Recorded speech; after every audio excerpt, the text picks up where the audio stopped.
Hello, everyone, and welcome to Twitch Tuesdays at the TRU Library. Once again, I'm Ben Mitchell, this Tuesday, October 25th, and that's during the spooky season, and I am joined by Valentine. So I am Valentine. I am the newest LCSA for the Thompson Rivers University Library. I'm primarily found in the makerspace these days. I'm there almost every day for at least a few hours. But I do work on the other desks as well, so I'm usually fairly easy to find. I have been there since September 1st. Darth Pac-Man says, I have probably met you. Quite probably if you have been in makerspace, yes. I am the LCSA with the short hair. Yeah, Darth Pac-Man does a lot of stuff in the makerspace. We're actually recording a podcast with the TRUSU Gaming Club there just the last week. Fun. Retro video games. Nice. So yeah, they have a All Saints Eve kind of like Halloween equivalent. A lot of like massively multiplayer online RPGs have that kind of like Halloween. Like they're not necessarily like the conventional Western holidays, but they're still loosely skinned versions of those. So here you can actually I'll see you tomorrow, says Pac-Man. But yeah. I will be in the makerspace in the afternoon, so. Yeah. You have this little costume thing. I like this spooky ghost costume because like it just has like, I don't know, it just goes a little hard, a little extra. It's not just like your typical bed sheets. I do like that, yeah. As a retired goth, I would 100% still wear that. Mm-hmm. But yeah, so there's that about the game. So yeah, Halloween season, generally. I don't know, like, do you have, like, I'm just going to put out kind of like a question in the chat, and perhaps, Valentine, you could also answer. Well, what are some of your kind of favorite, like, Halloween kind of, like, media? Like, it could be books, short stories, films, video games, things you like kind of interacting with during the season.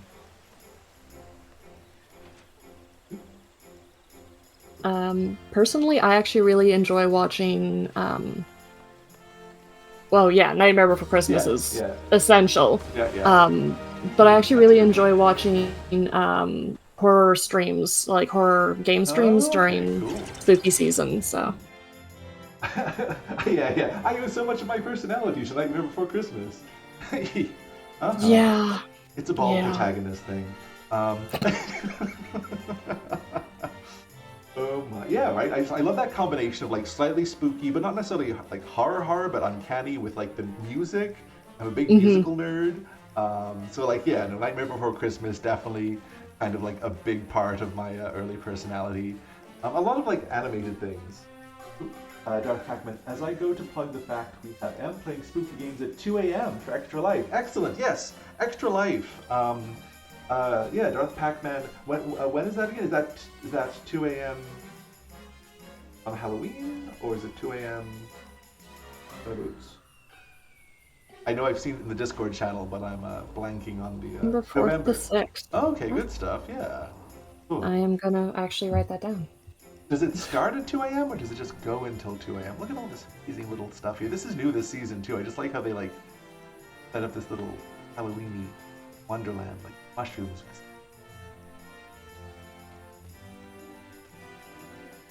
This is just where like PCs, like player characters can hang out and be spooky and have picnics together. Like, I think that's just delightful. You know, it'd be great if I had like online friends in this space.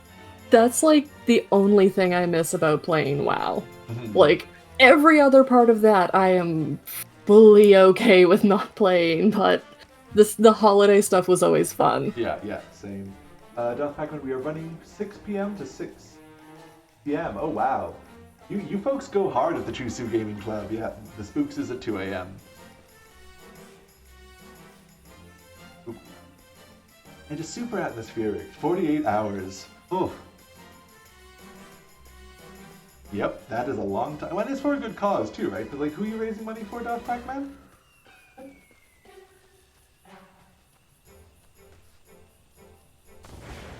The last time.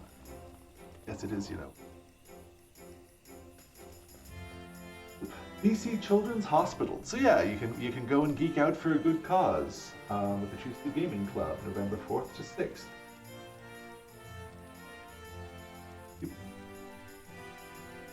You can just kind of like also like cosplay as different characters in this space. Oh, that's so fun. And they're all characters, yeah. Tenacious Half-Ellison. That... Oof.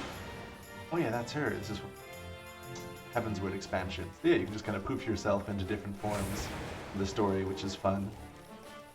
Yeah. So yeah, sorry. So Nightmare Before Christmas, that's great.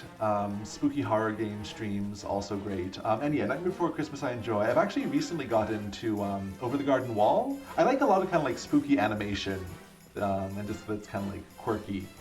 I don't know if you folks are familiar with that one. It's like a mini-series. I was gonna say, it's not ringing a bell for me, but that doesn't necessarily mean much. Fair. Yeah, no. It's potatoes like and molasses. Potatoes and molasses. Yeah, there's a potatoes and molasses song in it. It's actually, it has I'm pretty sure like, who's the anyway? I'm gonna mangle the actors. Yeah, it's like, yeah, it's animation. It's kind of like old folk-tale-y kind of like vibes. You know, there's like the woodsman and like this like strange like ominous creature and stuff in it. And all sorts. And it's also quite zany too. Yeah. Go to a dungeon now and just looked around there a little bit. So yeah, that's a good one. Yeah, it is like it's 8 episodes. Yeah, like a long movie. Go to a haunted ship at the Siren Song Sea. Really fast. Oof. Yeah, so I like that one. Let's see what other folks like. I'm quite fond of actually Mary Shelley's Frankenstein during the season. I actually read the Broadview. Oh, Gravity Falls. Yes, Gravity Falls is also great. With the spooky but also quirky and silly and heartwarming vibe. Like get that combination in there, and you know you're gonna have a good time. Yeah, I really like Gravity Falls, and actually the Owl House actually, which they're finishing up their run. I think like soon they'll have like ending with 3-hour-long kind of like episodes, and that's like I don't know if you want to explain my sense of humor. It's like kind of charming and heartwarming, but also a little bit horrifying. Like you're like like chibi eldritch horrors. That's fair. Which I think Gravity Falls and Owl House both do a really good job of kind of like embodying. But yeah, Frankenstein I really enjoy. But I read the Broadview edition. Actually, a lot of it is about like Mary Shelley like exploring her father's like reflections on like how society makes people into criminals, and like how like solitary confinement was inhumane. Which like really recasts the kind of like overtones of what Frankenstein is as a novel. Mm-hmm. I hadn't thought about it from that perspective, but yeah, when you put it, with that layer, if you approach it from that layer, yeah, that really changes how you think about it. It's kind of like Galaxy Brain, like, oh, Frankenstein was the scientist, not the monster, and oh, Frankenstein was the monster, or Frankenstein actually made the monster, but it wasn't when he actually created him, it's when he like repeatedly subjected him to isolation. Like this layers. Yeah. Which I appreciate. Here we come, making sure. Boom. Nailed the landing. Yeah, so that's another medium. Enjoy. Hocus Pocus is another one that I watched every year when I was a kid. I enjoyed it. We always watched that. It wasn't one of my like traditional ones, but I definitely enjoyed it. It wasn't even so much that I picked it, it was one of my mom's favorites, so as a family we watched it every year. So it's just like kind of ingrained in the tradition at this point. Oh, yeah. I getcha. Apparently, like Billy the Zombie, like the actor, that's the actor who like does all of the creatures now, like who's like in the Shape of Water and in Hellboy as Abe Sapien, like and in Saru in Star Trek Discovery, like he just does all of the creatures. So I'm blanking on his name, but yeah, he's so great doing like non-human humanoid creatures. Yeah, like acting with body language and kind of unique body language. Yeah, so those are some classics.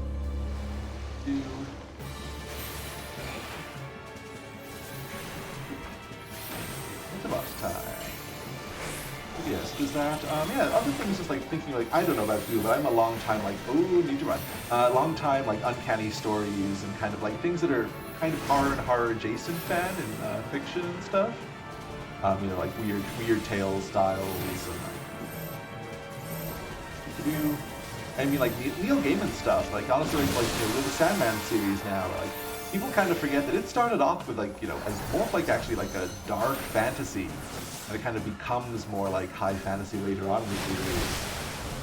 Yeah, just rereading I never finished the series as a comic, and I'm just rereading the comics from the start now before I go and watch it on Netflix. And like, I remembered it was dark, but I forgot how dark it was. Yeah. Oh yeah. No, the diner stuff. Like I was like, oh wait, oh no, oh no. Yeah. Like, I don't know if it's to say it's more messed up in the comics than it is in the series, but like they're both definitely like particularly leaning up into messed up spaces. I actually think it's more coherent in the series than it is in the comic, which is oftentimes just like extra nasty for the sake of showing extra nasty. Yeah. I think it also makes a difference too with, from what I've been told with the series, that they went in knowing where the story was going from the start. Yeah, you know, it wasn't being published issue by issue. Yeah. They had the narrative already. Yeah. And actually, so they could try to make it a little more coherent and cohesive from the beginning. Yeah, speaking of cryptids, I feel like Neil Gaiman is like Tumblr's cryptid. Like he can actually exist quite well in that space. And so yeah, I remember him talking about that on his Tumblr. Ghostfire, St. Elmo's Fire, that image right there. It was considered to be a classic of like sailors lost at sea. Yeah. Definitely seen these eerie lights all around the ship. I think it's cool that they brought that into this. Yeah, there was. That's very cool. So many ghost stories around kind of like sea voyages. You know, the classic like Rime of the Ancient Mariner. By Samuel Taylor Coleridge. Yeah, that was Coleridge special. Which, you know, like straight up like has like the dead rising and stuff in it on top of the albatross. Actually, see albatross right here, right? Like. Yeah. Oh no! How many years of wandering are we going to get for killing this many albatrosses? So many. So many. Going like full Baby Jones crew. Decked out with albatrosses around our neck. Like, drag queen style, like boas and stuff. Just all albatrosses. That's horrifying. That is a horrifying visual. Thank you. I really appreciated that. Yeah. I was never a horror person. I'm a little bit into like cosmic horror. I got into a lot of Lovecraft, which I mean, Lovecraft as a person was some hot garbage, but you know, the world he created, the stories he created, was fascinating. Yeah, atmospheric and kind of like, you know, and also like, I know when I was growing up, you know, and like more or less, you know, male adjacent, I was like, this is the only kind of like male author I'm reading who's talking about like sensitivity, and it's in a weird way, but like Lovecraft's whole like writing on the uncanny in literature. He's talking about being sensitive to things, and I mean it's, you know, in a very narrowly defined space because Lovecraft wasn't always sensitive about all the things, to put it mildly.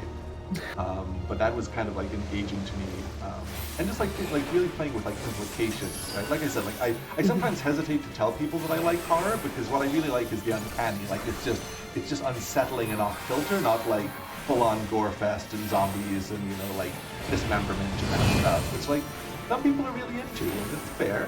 You know, I don't want to yuck your yum, your gory yum, but not quite for me, generally.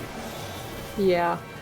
I'm much more into, like, existential dread, cosmic horror, stuff that messes with your mind.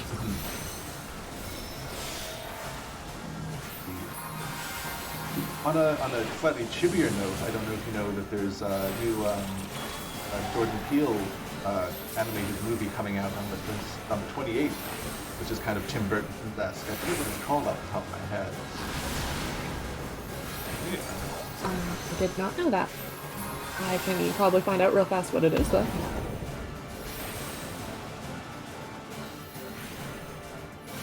The Governor. Can't help but say this in a kind of popular accent. Have enough.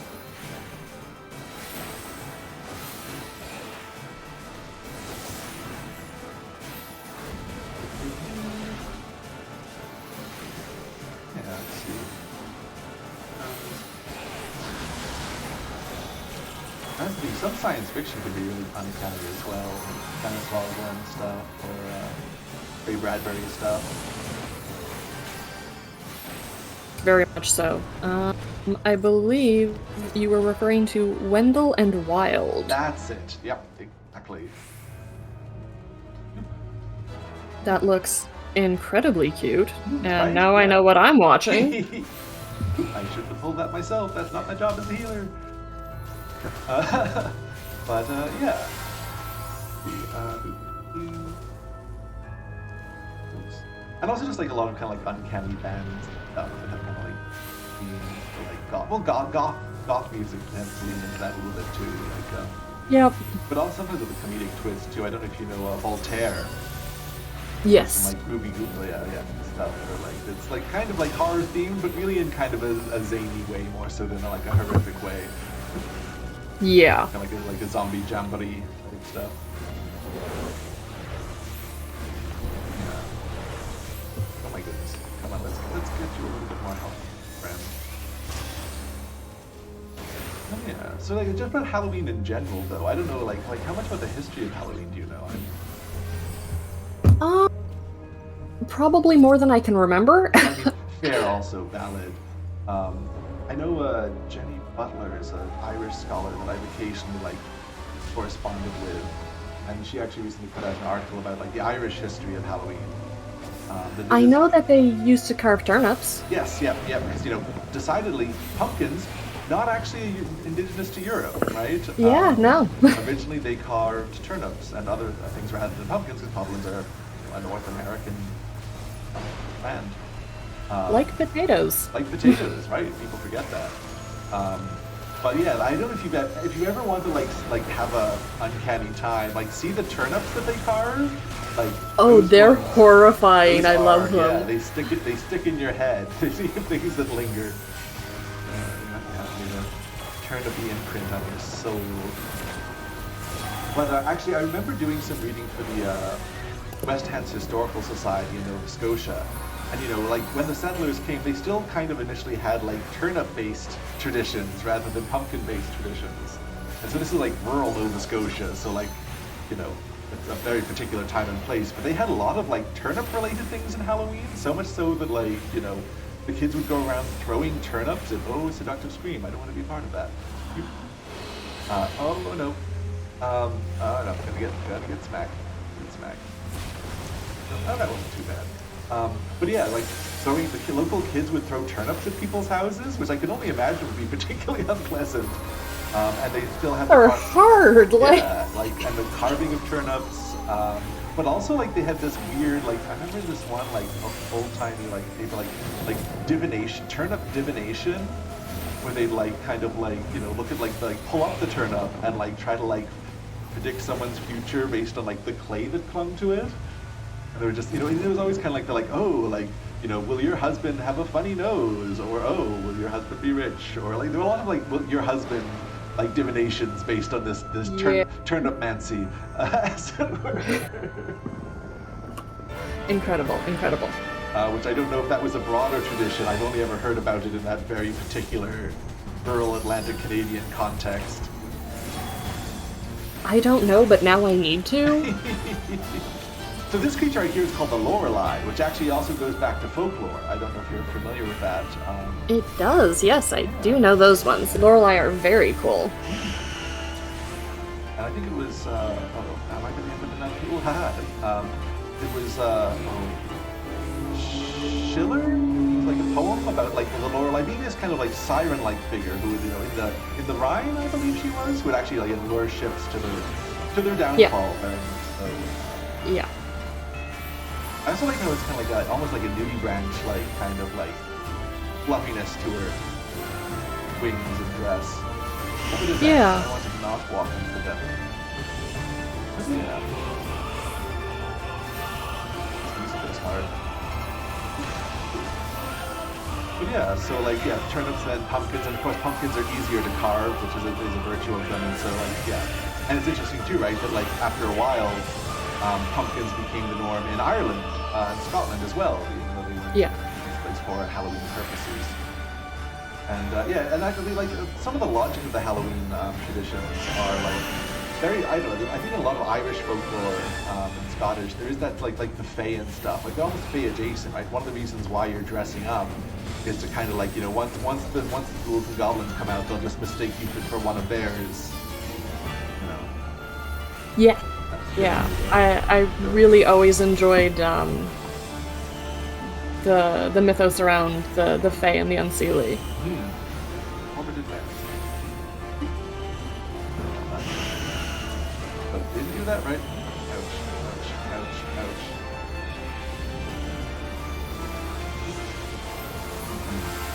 Yeah. And it's also like interesting to note, I don't know, oh wow, what is her name? I have to look it up after this fight. There's a YouTuber, she does a lot of like Black history content, actually talking specifically about like what Halloween means to like Black Americans. You know, this night when traditionally, you know, white folks, you know, get to bust loose and cause a ruckus and oh, it's just Halloweeny fun, but not if you're not white. And the kind of like political history of Halloween for Black communities. That would be fascinating. I would love if you could tell me who that is. I will look that up as out of here. Ba-doop, ba-doop, ba-doop, ba-doop. This is the problem, like that not fully scripted. I'm like, oh yeah, this thing reminds me of this other thing. Yeah. A Black People's History of Halloween and Haunts, Intellectual Media, INTELEXUAL Media. But a year ago, it almost has 160,000 views. Yeah, I can actually share the link, and folks are interested, I can share the link also in the down below of the YouTube when I post this video. Because yeah, right, like Halloween means something different to different communities. Okay? Absolutely.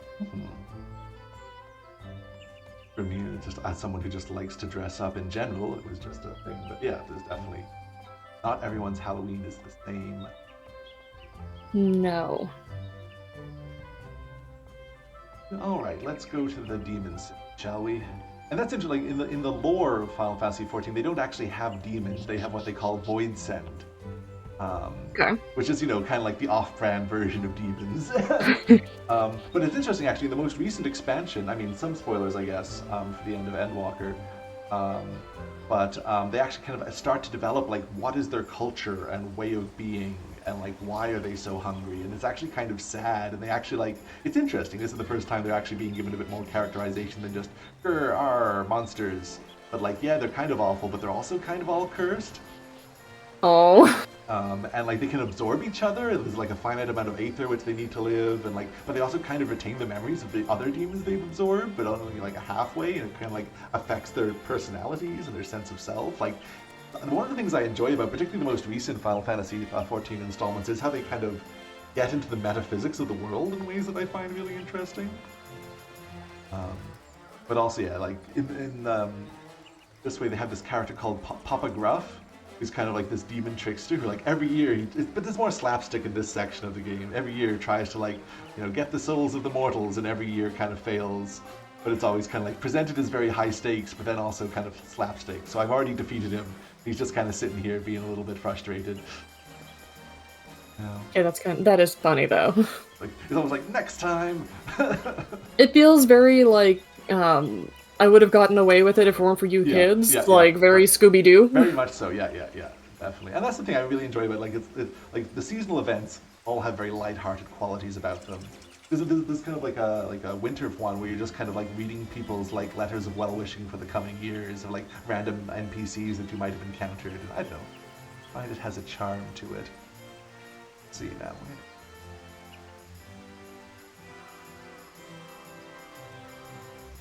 There we are. Let's see, which... the Void Ark, the Weeping City of Myko, and Dunscaith.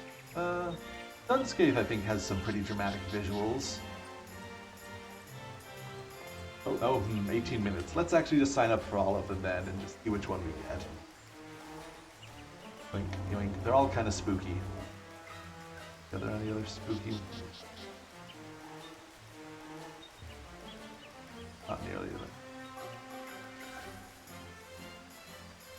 5 minutes, that'll do. We'll get one of them. But yeah, let's see, other Halloween things. It's also interesting, like in the UK, right? Like you know, Britain didn't always have a Halloween, but they did have a Guy Fawkes night, right? Remember the 5th of November, which is also, you know, coming up.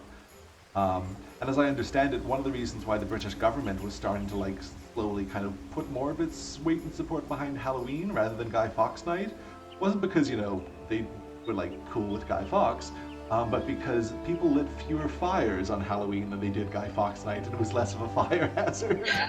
I understand that's one of the reasons why in the UK, yeah, there was a bit more like government kind of encouragement to celebrate Halloween rather than Guy Fawkes, because they seemed to be like celebrated almost mutually exclusively, not by necessity, but just if you tended to do one, you didn't do the other. That's incredible, yeah. I mean, I suppose that's a good reason for a government to encourage a specific holiday. Lighting fewer things on fire, please. Let's not burn the city down. But, yeah. So in the bit of the lore here, there's actually the world of Final Fantasy XIV has so many different ages and characterized by so many different calamities, which is when kind of like an age ends. And so during one of the ages, there were like these whole cities of black mages who actually were, like, the whole society was based around basically like, you know, void sent demon energy and using them to do all sorts of stuff. So that's the city that we're going to here on this giant like airship. The Lady Radlia? I'm gonna say Radlia. Don't you love fantasy names? Oh, some of them? Like, yeah. And then, this is actually a character from Final Fantasy VI originally. Look at the size of a bush. I like, Death Gaze. One of the classic things about actually Death Gaze in Final Fantasy VI was he was the first kind of RPG boss in the game who would actually, like, you could randomly encounter on the map. Oh my goodness, let's try to get out of that. And like, oh my, yeah, you need to run a bit more. You need to run a bit more. Yeah, and like you could actually hurt him, and then like keep on. He was tough enough that you'd have to like keep on kind of running away from, and then like encountering in the world map again, and running away from, and encountering in the world map, almost like a kind of an early version of like a nemesis, I guess, in like, you know, other kinds of games. Yeah. It's kind of like a bot. Well, I guess the classic nemesis you can't actually beat by definition, whereas this one was just a hard fight. It would keep on potentially dogging you, but also he wouldn't regenerate health, so it was a matter of time. It feels like it would be scary to have that drop on you in the same way it is when a dragon drops on you in Skyrim. Yeah, like the first time you're just wandering through the woods and a dragon just swoops down out of nowhere. Yeah. Someone did like a mod to make all of the dragons, I forget which American state, but like an American state, which was just kind of bizarre. Ejecting fire from itself. Skyrim modders do a lot of random stuff. Yeah, I mean, I love modders. They do some incredible things. They do some weird things, but they do some incredible things. The power can go to their heads.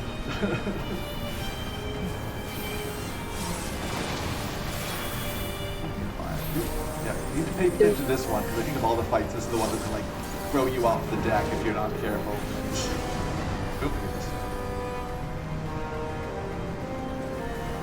There was one mod I was thinking of Skyrim here that they made all the spiders invisible for people who were arachnophobic. Yeah, that's cool. Except they just made them invisible. They were still there. Oh, no. So all of a sudden you get hit by like these invisible spiders and you couldn't see where they were. Does that make it better or worse? Like, just like the invisible enemy. I'm not scared of spiders, but suddenly I'm scared of this. Yeah. No, that is valid.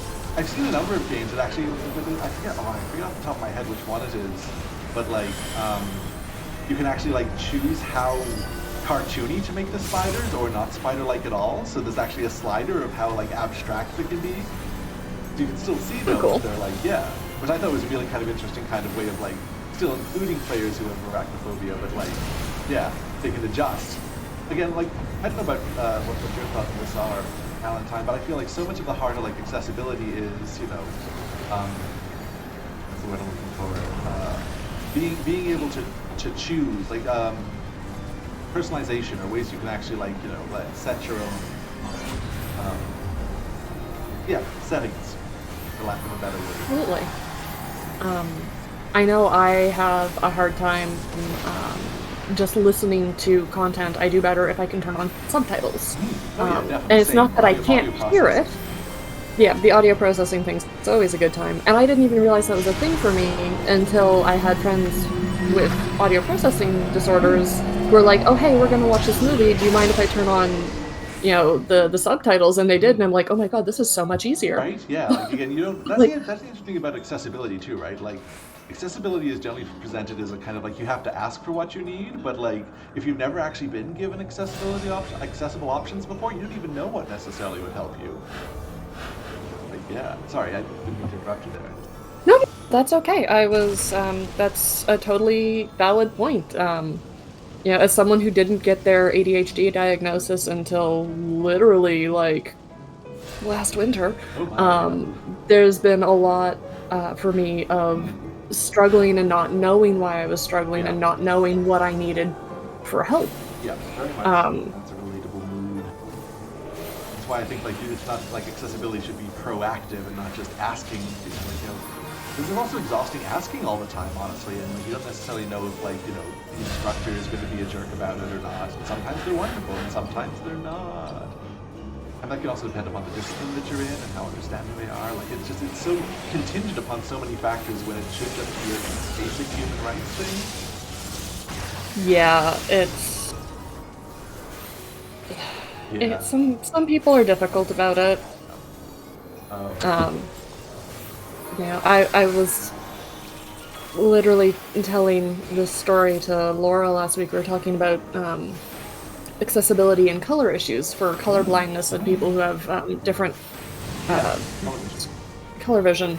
And I was explaining that we had a case when I was at the U of A with a student who was severely colorblind, and they asked that their instructors not use red or green whiteboard markers.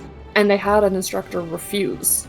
And they had to take it through the accessibility's office. And that's so petty. Like, what and it's like, why? Like, yeah, no. I don't understand why some people get like that. It's such a little thing, and like most accessibility things are, like, they don't negatively impact anybody else who's there. Yeah. They just make it better for the people who were having a hard time. Yeah.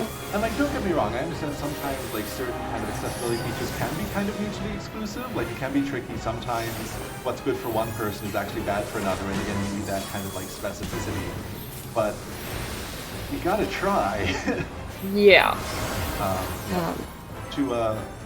To plug another event, so we've decided that the Long Night Against Procrastination will be happening this November 17th from 5:30 until 11:30. And whoa, I should pay attention to that. Oh well. This is why I have a time multitasking. But one of the things we're also going to be happening, yes, magic the happening. We're going to be happening is a neurodiversity roundtable, where a number of students and staff will be talking about the kind of student and learning experience while being a neurodivergent student or staff member. And we do hope to have accessibility services there as well, to hopefully answer some people's questions. Because, you know, given everything I've said about accessibility and like how it should just be baked in, that's not the world we live in right now, and the folks at the Accessibility Office can hopefully help you. Wait, the dealio here again. I forget how not to die in this. Okay, it's always relieving when like other people know the mechanics, or you don't have to. Yeah, you can just follow their lead. Yeah. There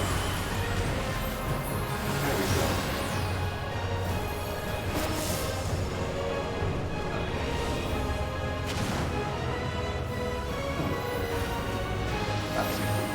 Look at these imps with their big old jester caps.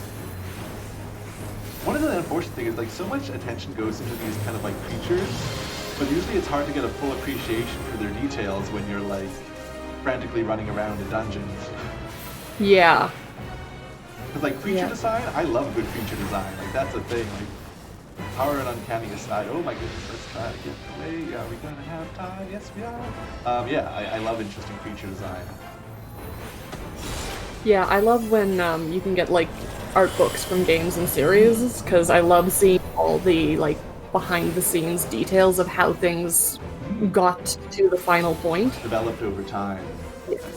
And that's the thing too about like horror or the uncanny. Like so much of it can be about like timing, right? Actually, I've seen some interesting discussions about like specifically the similarities between comedy and horror, and like how in some ways, like, you know, those ones are so dependent upon having good timing about how, like, atmosphere, tone, like, you know, I mean, all fiction has to some extent, but just like it's more dramatic, like it's like more dramatic in those two cases. Oh my! Okay, I'm still fine. There's like talking about like kind of like uncanny situations in video games. There's an older game called The Vagrant Story, another SquareSoft game, kind of more like an action RPG, one of their slightly more experimental titles. And there's just this one, it's a mini boss. It's not even like, you know, like a big boss, where it's this creature, and first of all, you just kind of like it's just like the thing goes silent, and you just hear it kind of like squawking. And it looks like, you know, it's just kind of like a large bird, flightless bird-like thing. And then like there's no music.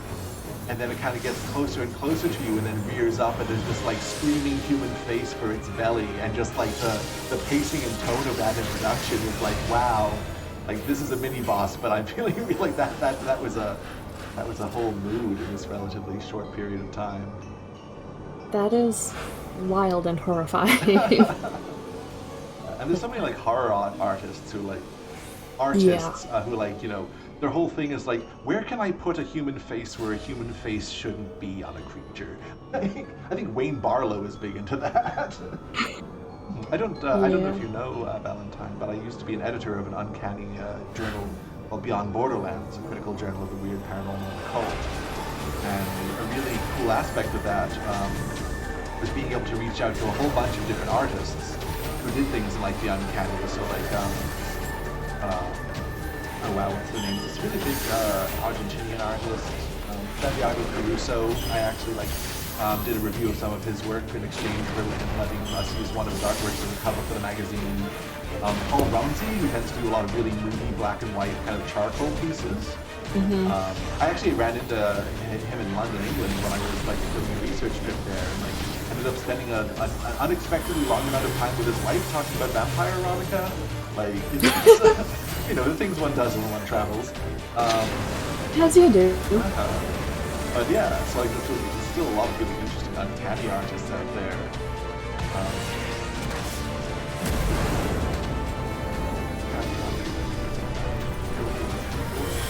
Fortunately, these older raids are like a bit more forgiving to, you know, someone multitasking poorly. Yeah, see it. Uncanny art out there.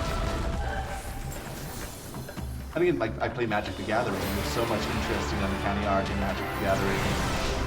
There is. So I find it's very few of it I mean, again, I'm going to put on my old fuddy-duddy cap here. And like very few of it, like I think captured it quite as well as some of the old art, which was really much more like out there, I guess. Like for instance, like Mold Demon looks like someone just kind of like tried to create the weird effigy of a monster on like an agar plate. Actually, I think they might have done it on an agar plate. Like it's like weird, or like The Fallen, which is just this, yeah, again, just really uncanny, legitimately creepy, illustrated creature. Yeah, my knowledge of magic is passing, but it was one I always wanted to get into, and then I realized I was like, oh, that's just, I would spend all the money. It's a concern, legitimately. I know folks who've had a problematic relationship with magic spending, but I like playing it on Arena, and now that there's like Commander and those kind of formats that are eternal, you don't have to playing Standard, you felt like you're on a conveyor belt of like, because I played competitively a bit, right, in the early 2000s. almost got a scholarship for it. Didn't. I only placed top 4, not top 1. Still very cool, though. Yeah. It was like 2000, 2001, like Junior Atlantic Canadian Junior Super Series or something it was called. And yeah. Yeah, Commander's what I had the most experience with, but I only had like 2 friends who would play Magic, so of any sort. Yeah, Commander does tend to lend itself to like 3 or more players.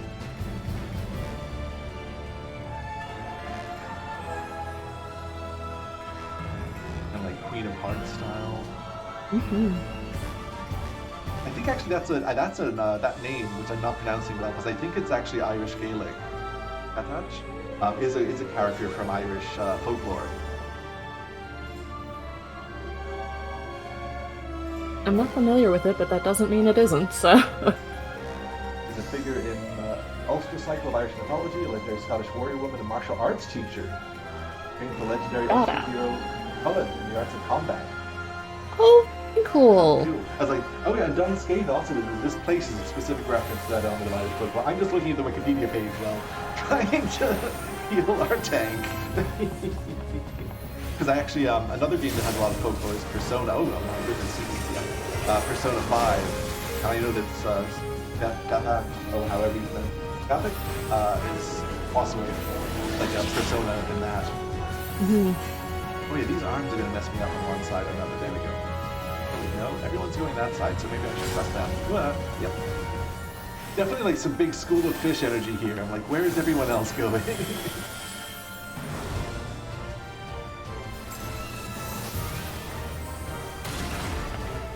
Such cool character design. Right, I like the character design in Final Fantasy XIV. I don't always like the gear design, but I'm very fond of the features.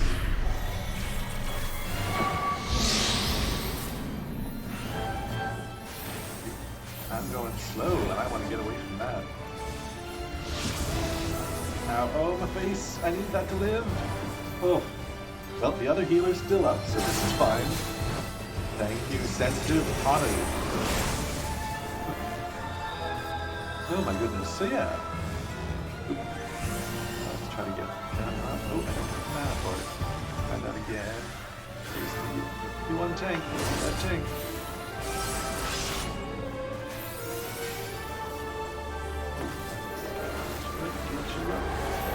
Live! Alright, we're fine again. A little dicey there for a second. Oh, yeah. As a Dungeons and Dragons nerd, I have actually been delighted by Wizards of the Coast bringing in some of the MTG settings. Oh, yeah. I'm running a Strixhaven campaign right now, so... Oh, cool. Honestly, yeah, Strixhaven was a fun one. Also, I think it's good to have alternative Wizarding World schools these days. Yeah. And it made me care about color combinations I don't really care about usually, like red, white. Okay. Because that, I don't know, like, I mean, to put my whole, like, you know, opinionated opinions out there, I always thought of red, white as kind of a jock color to play. But, you know, you know, you have to be in a space for a while when that's like, yeah, to have a strong feeling like that about something. Yeah, fair enough. But in Strixhaven, they became the archaeologist color. Kind of like oh, okay, local, yeah. Like, yeah. I thought was actually pretty cool, rather than it being kind of like the cop color, or like. Yeah. But yeah, so Strixhaven was good. I know they also have a Ravnica series. Oh my goodness! Yep. Oh, you're hitting all the things. Yeah, they've got Ravnica. I believe Eberron also came from Magic? No, actually. If my memory serves me? Eberron is not. Eberron is, they were... is actually original from, like one of the 3.5 or 30. Oh, okay, yeah. But it's been an enduring what's the one? I was gonna say, what's the one I'm thinking of? There's another one. One of my friends was super into. They're very, very into Magic. And they were just like listing off all of the things that Wizards was dragging between the two, and I got definitely confused. Fair. No, those are the only two ones I know that they run. But they're probably, to be producing more because Hasbro produces all the things now to get all of the monies. Yes. Yeah, I wasn't even sure, like, at what point it went from being these are the ones they've made to these are the ones they're making to these are the ones I hope they make in Yeah, there's definitely that. So it was very much that super, you know, this is my nerd thing and you're willing to listen to me talk about it. Which, as a person who does that literally constantly, I appreciate anyone who will humor me talking about the things I'm passionate about. Yeah. I like, I have the empathy for it. I always love hearing what folks are passionate about. Why library if not passion for finding stuff out? There we go. Kaboom.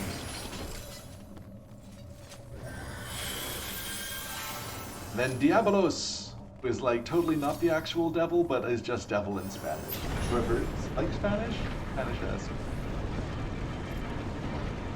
Okay, we're going up. Dance with the devil in the pale moonlight.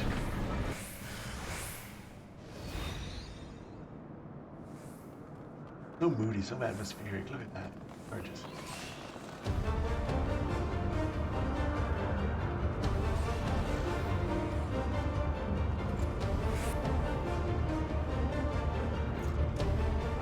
This is the last fight, which will probably get us into the end of the evening. But yeah, I know. Yeah, another Halloween still.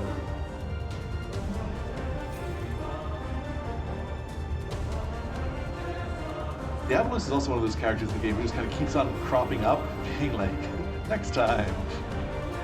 Yeah. But he actually, I love the setting, though. Oh yeah, no, it's great. And again, like, it's a shame you can't hear the music. Yes. It just means that I have to watch it when it goes up on YouTube. That's true. But then I have to listen to myself talk. You've got a great voice. Thank you. Okay, one player not ready. Too bad. Here we go, I guess. The words of our forefathers. YOLO! Leroy Jenkins? What? Yeah. Oh my. It's you know you're getting old on the internet when the youths are like, who's Leroy Jenkins, Grandpa?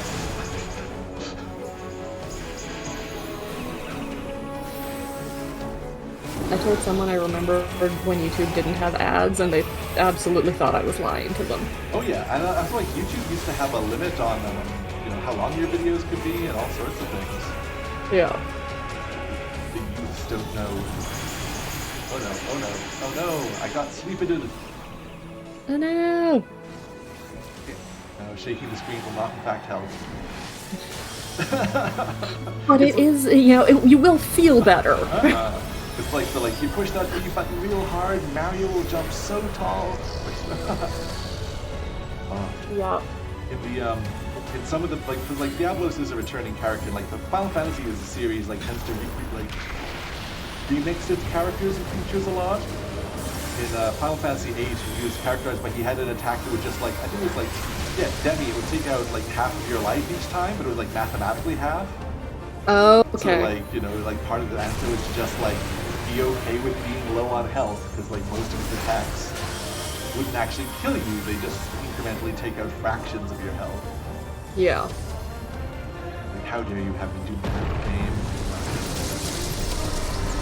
You mentioned Mario, and I have to share this, because on my way home from work today, on my drive, I saw someone driving a go-kart on the sidewalk dressed as Mario. Oh, cool. 'Tis the season. I was like, okay, I'm not sure why you're driving a go-kart on the sidewalk. That's probably a bad idea, but I enjoy what's happening here. It made my commute much more interesting.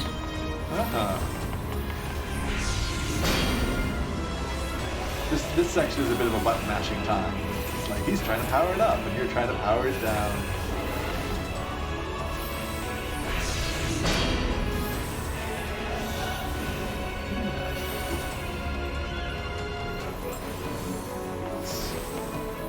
A little butterfly eye. I didn't notice that. That's kind of cute. As we In try an to otherwise kind of spooky door. Oh, now it's a butterfly. Wait, is that like a stop-go mechanic? Have I been just not doing this right all this time? That's entirely possible. Yeah, because it keeps changing between life gate and death gate. Yeah, I need to actually...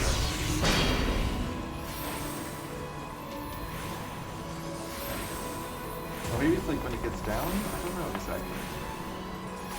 That's the thing about the older raids, like you can beat the raids multiple times and not really understand the mechanics, whereas the newer ones, if you don't understand the mechanics, the party might die.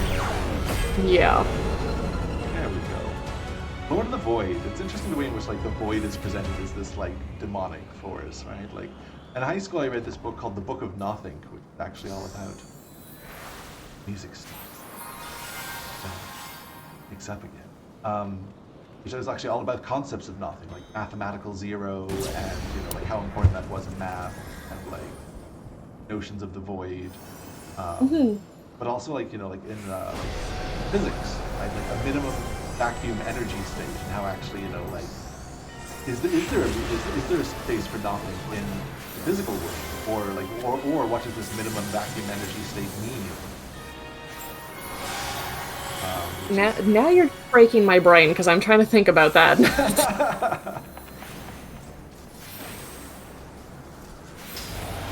Got beefier, more wings. I mean, always more wings. That's how you know you're the best. But speaking of things that like predisposed, oh my goodness, that's great. Predisposed you to be a goth as a child. Gargoyles, I definitely want to think. Oh Gargoyles yeah. as a child. Yeah. I loved gargoyles as a kid. And again, that's the kind of like the original reading is radical PSA where they're just like, read Shakespeare, kids. Yeah. And it just had so many of the cast of the, I don't want to look at that. The safe map? Oh my goodness. It's had so many of the cast of Star Trek on it. Yep. Yeah. Yeah, I discovered gargoyles first, and then I was watching Star Trek much later, and I'm like, wait, I know that voice. David Xanatos, what are you doing here? Right?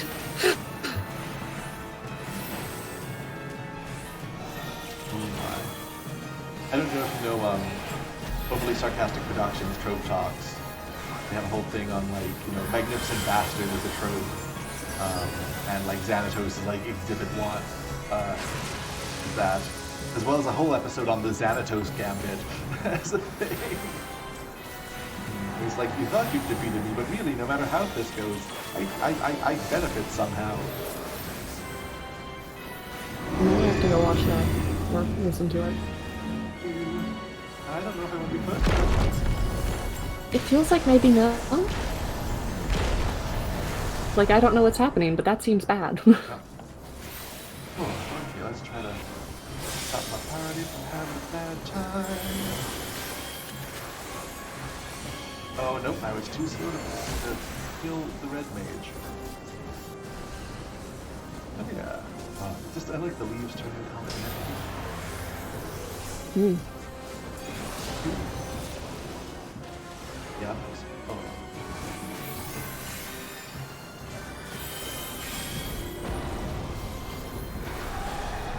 My cat has decided he has officially had enough of me being on the computer. Yep. You have to take a time out. Your screen time is over, human. Very much, very much. He's climbed under my chair and is like trying to bite my feet. So. You will love me. Yep, yep.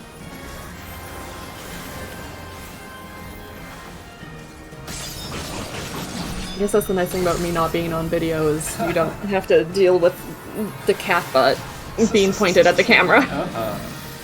Always. Always. The trick is to just make your video like the GoPro for the cat. I wonder, we don't have any GoPros in the makerspace. If we did, I would 100%. Yeah. I would 100% attach one to my cat. Yeah, no, I tried to get one for a tour, a virtual tour at one point. We did not. All right, I think the other. Oh no, the other heel's gone.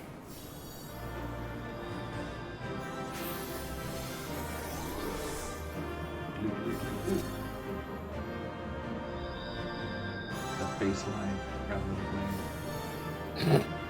Like, just collect all the things. Yeah.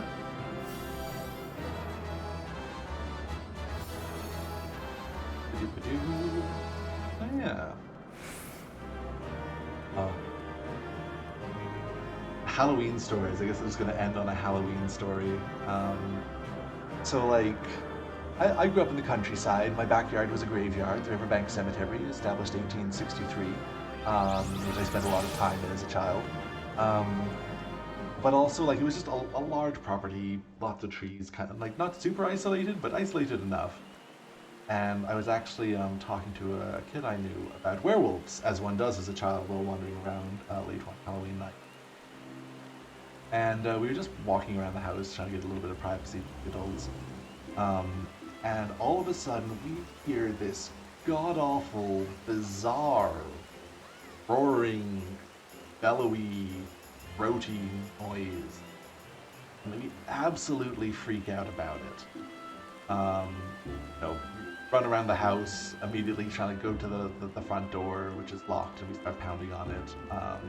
The front door of the house actually was like a secret door. You actually had to move a mantelpiece to actually open the front door. So the adults could like get in, and just like, absolutely, what in the world was that? And it turned out at the time my father was a smoker, and he'd just gone outside for a smoke, heard us talking about werewolves, decided he needed to have a pretty good belly belch, and he might as well like roll with that. So he made this huge, bizarre, belching, roaring noise, which we took to be something horrific, because why wouldn't we in that situation? Yeah. And the way he describes it, that like I jumped up in the air and that the other kid actually like crouched down and almost tried to dig in the dirt before like freaking out and running and starting to like run around to pound on the front door.